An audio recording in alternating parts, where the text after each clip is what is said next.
Welcome to the Jessica Brahma channel. And look at how Nigeria had degenerated within how many months of the takeover of this new government. I'm looking for Professor Soyinka. He's the person I really like to have some discussions with at this time.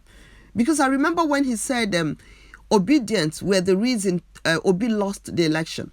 So I wonder if it's because of obedience that Nigeria is suffering now, that Nigerians are living in hardship, that Nigerians are literally dropping dead due to starvation because of the wicked policies of the new administration. How do you start a new government? You remove fuel subsidy and then you triple the cost of custom duties. You now triple the cost of custom duties. You're telling Nigerians to be patient, but you and those close to you and those in positions of power are looting everything in sight.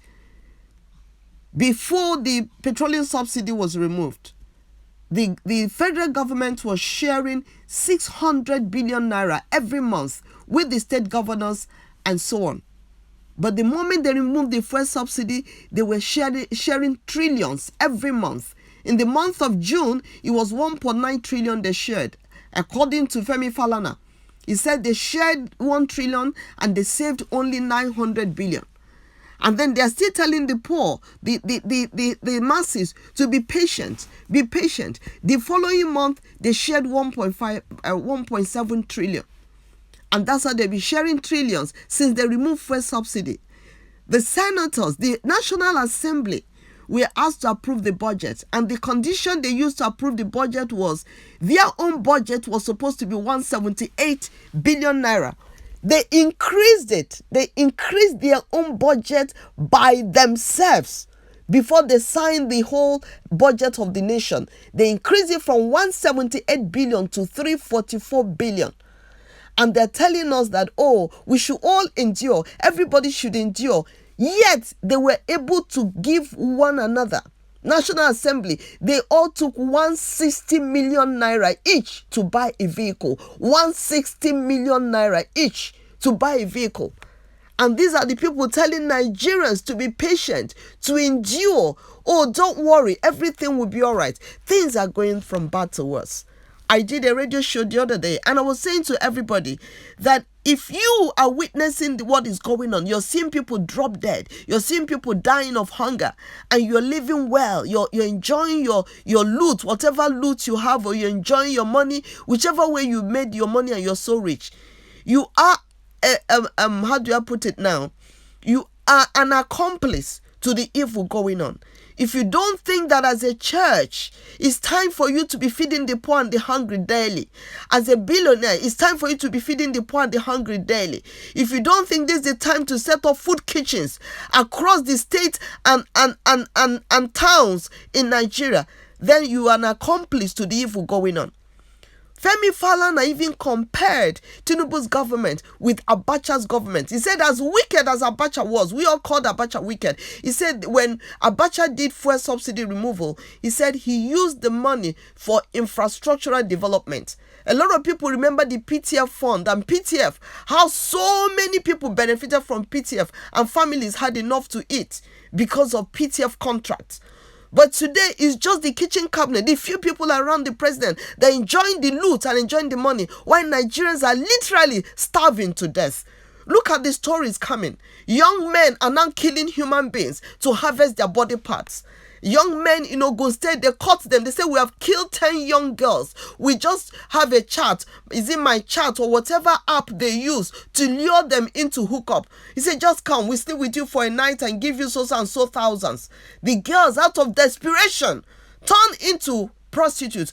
And when they go, rather than the hookup, these young men will kill them and harvest their body parts and sell their body parts. This is what is going on in Nigeria, and everybody is pretending like the people in power who are looting this money are pretending like, no, everything is okay. As long as we move in our convoy and move with our security, everything is okay. Where is Professor Soyinka? Is this the democracy you've been fighting for all the years of your life?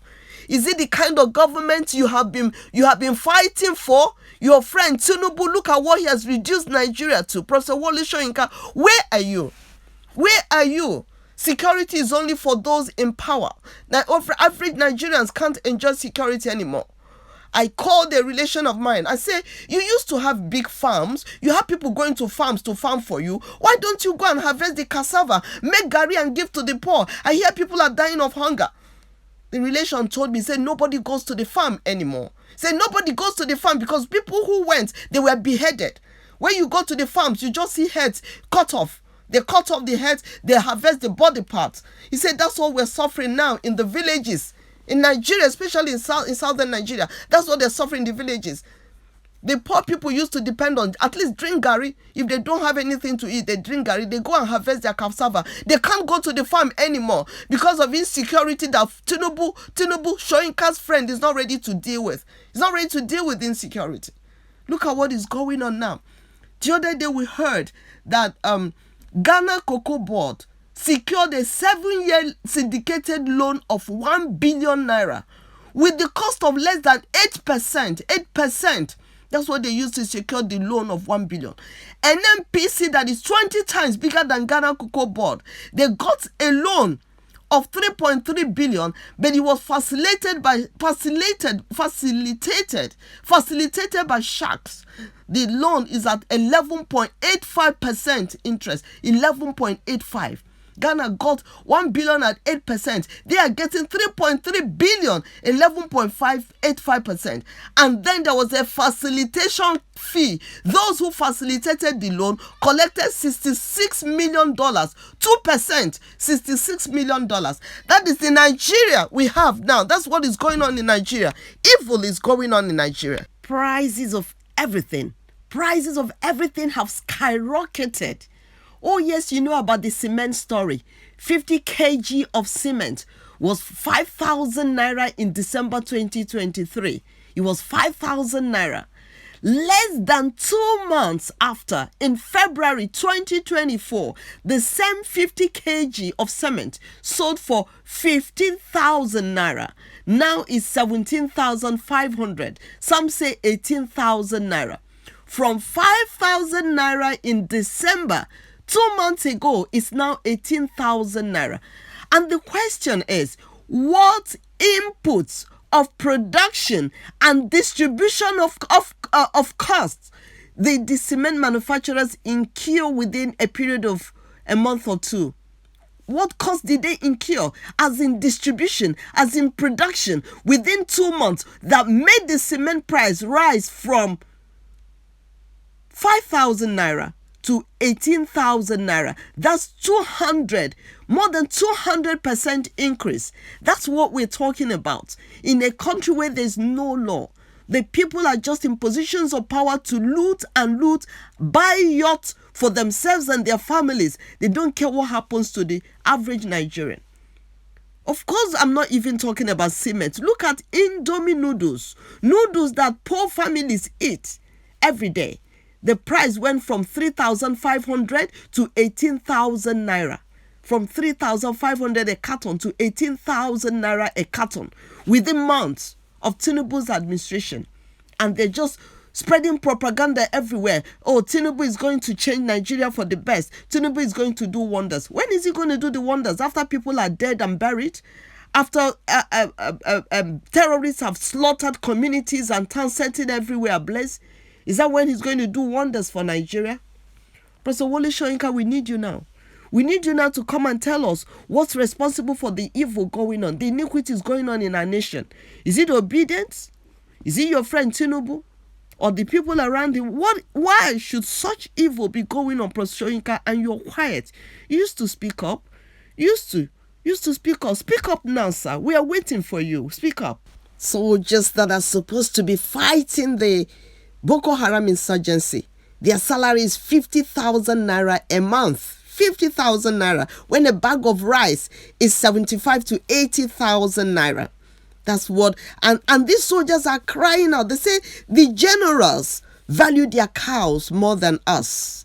They feed their cows better than they feed us. These cows are the ones they have all over the forest that their herdsmen take care of. And in the process, the herdsmen go on kidnapping and beheading people.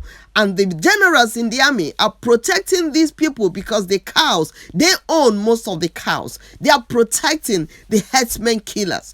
So the people who should secure the land and chase away, deal with the terrorism, are the people facilitating the terrorism, because they are taking care, the terrorists are taking care, helping them take care of their cows, while the soldiers that go out to fight are being starved to death. What do you do with 50,000 naira? Transport from one part of the country to another part is about 50,000 naira.